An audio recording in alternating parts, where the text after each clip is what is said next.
Looking for ways to save for a college education? I got you. Stay tuned.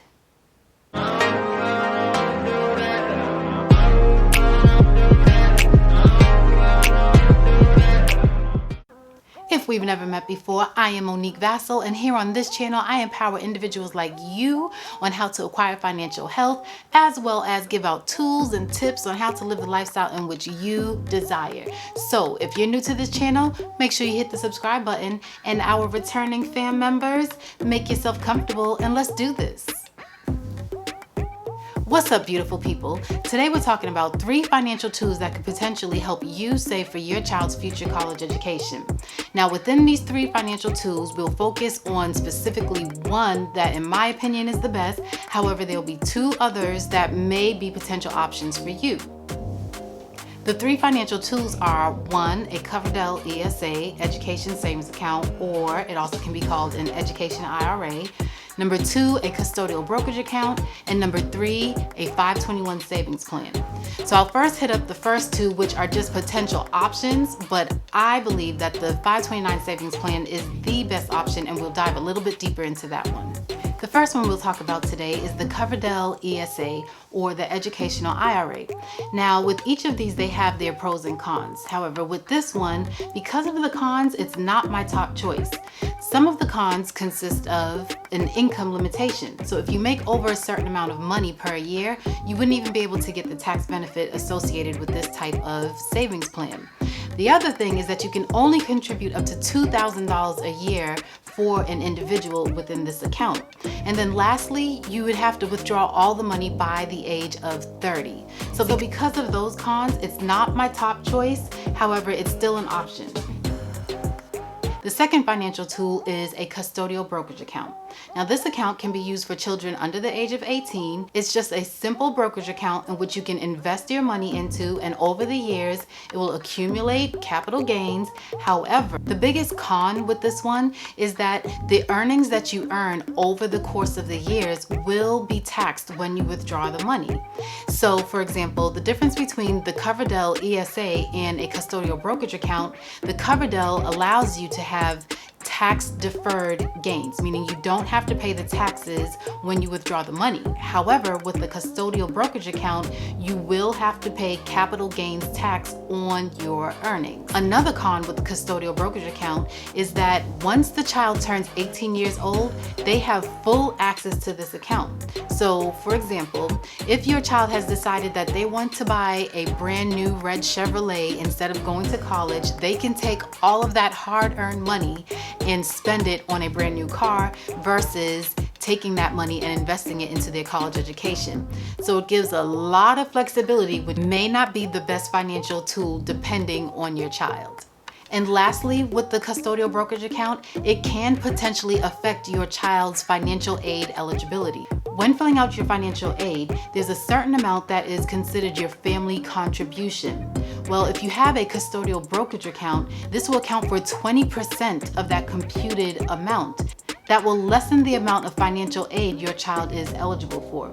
So again, a custodial brokerage account is a great savings option, but not the best in terms of saving for your college education. The third financial tool would be the 521 savings plan, which I believe is the best option when it comes to saving for college expenses. Now, this is simply an account and another investment account that can be set up by any person. It could be a grandparent, it could be an aunt and uncle, mother or father. And you basically list a beneficiary, a child, as a beneficiary of this account. Now, each state offers a 529 savings plan. These can be opened through any broker, financial advisor, or even directly through the plan itself. And it's generally less expensive when you do it that way. And even though all states offer the plan, you're not obligated to invest in the plan in which your state offers. You can also invest in different plans held by different states. However, keep in mind that if you do invest in the plan that's offered by your state, you may be eligible for a tax deduction or credit. So one of the major cons with the 529 savings plan is that the funds are earmarked specifically for educational expenses. So this can be a little tricky. If the expenses are not qualified education expenses, you will be hit with a 10% withdrawal penalty, plus the fact you'll have to pay taxes on any capital gains that you have incurred throughout the course of time. When withdrawing the funds, you also have to keep in mind that you have to withdraw the funds after you've used up any type of grants, scholarships, or fellowships that may have been awarded to you. Now, I did mention the 10% withdrawal penalty. This can be waived under extenuating circumstances such as disability or death before the age of 26. Also, if the beneficiary receives a non-taxable scholarship or some type of award that is not a gift or inheritance, that withdrawal penalty can also be waived. Another con is that your withdrawals from the savings plan cannot include things for sports expense, insurance payments, or travel and transportation costs. Also, a little something to raise your eyebrow at is that there is an expense to this type of savings plan. There are management fees and expenses that would be applied to your investment account. As with any investment account, you may lose some of your money. There are no investment accounts that are absolutely guaranteed. However, on the flip side, the reward can be pretty beneficial. All right, now let's get into the good stuff, which I think far more outweighs the cons. Number one, any earnings and any capital gains accumulated are tax deferred. As long as you withdraw money based on qualified educational expenses, you pay no taxes on those gains. And those qualified expenses cover a plethora of things. It covers tuition and fees, student activity fees, computer equipment, internet costs, tuition, room and board. Even if your child decides to live off campus, you can still apply those funds as long as it doesn't exceed the cost of the school's room and board. These funds can also be applied to elementary school and high school. So if your child goes to private school, these funds that you've accumulated over time can be used to pay those expenses as well, up to $10,000. Now, contrary to the Coverdell ESA, with the 529 savings plan, you can contribute a high amount. However, you have to be mindful that if you exceed over $15,000, you would have to pay a gift tax. But that's still a lot of room in comparison to the Coverdell, which you would only be able to contribute $2,000 into that account. Now, one of the cons I mentioned was that these funds have to be earmarked specifically for educational expenses. However, if your child decides that they are not cut out for college and they don't want to go to any type of trade school, these funds can also be transferred to other siblings, cousins, mother, father, even yourself. This gives you a lot of flexibility, especially if you have multiple children. So another major factor related to the 529 savings plan is that it does not affect your child's financial aid eligibility. Contrary to the custodial brokerage account where it does, this one, because it's the parent's account or the grandparent's account, whoever the actual owner is, it doesn't affect what your child will receive in terms of financial aid. That's key. Okay, so just a couple key takeaways. Number one, the 529 savings plan is a great financial tool for us to invest in our kids' future college education. Now is not the time that our children should be unable to attend college due to us having a lack of funds.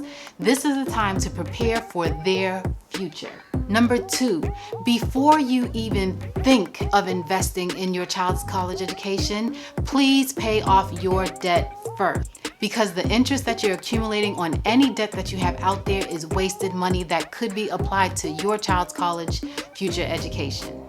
Number three, if you're savvy enough with the stock market and mutual funds and ETFs, then pick a 529 savings plan that you can have the control in terms of the types of investments you would like your funds to be invested in. Number four, do your research. A great website that you can use to compare each of the different 529 savings plans out there by state would be savingsforcollege.com. While looking for the best plan for you and your family, you want to keep in mind just a few things. One, management fees and expenses.